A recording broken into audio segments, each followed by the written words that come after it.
On est dans une situation pré-révolutionnaire. Ça ne veut pas dire qu'il y a la révolution, mais ça veut dire que toutes les conditions sont réunies. Ceux d'en bas n'acceptent plus et ceux d'en haut commencent à avoir peur. Vous avez vu les bourgeois des riches quartiers là qui ont peur, c'est comme dans le temps quand ils avaient leur château qui risquait de brûler. Alors là, ils commençaient à regarder le bas peuple avec un autre œil.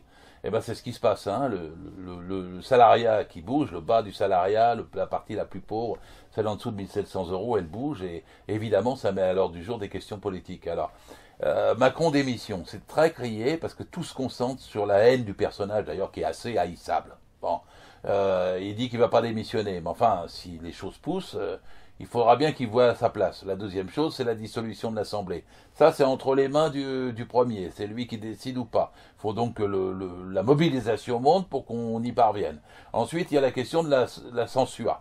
Alors la censure, on sait bien que son parti En Marche là ne votera pas, mais ce serait déjà bien si le Parti socialiste, le Parti communiste et la France insoumise se mettaient d'accord sur un texte en commun et demandaient la censure, parce qu'à ce moment-là, on aurait une forme d'unité. Et ça me fait la transition pour conclure, parce que l'unité de la gauche est toujours et plus que jamais nécessaire dans ce contexte. Moi, j'ai remarqué, Jean-Luc Mélenchon, à la télévision, il dit la plateforme là de 40 revendications qui n'est pas contestée, qui exprime le plus complètement possible l'opinion des Gilets jaunes, 40 revendications, il dit c'est dans mon programme.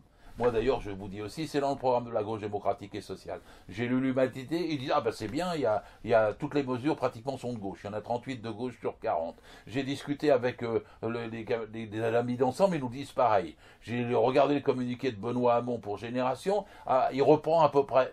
Et après Génération, les Verts qui au début hésitaient sur l'importance ou pas de cette taxe dans un plan de transition écologique, bon, ils ont compris, c'est le peuple qui demande, on ne va pas faire une écologie punitive. Par conséquent, ils ont demandé aussi la suspension. Ce qui veut dire que ça ne doit pas être difficile avec les Verts aussi, dans ce contexte, d'avoir un même texte de justice sociale et écologique. Serait-ce que nous avons un programme commun sans le savoir?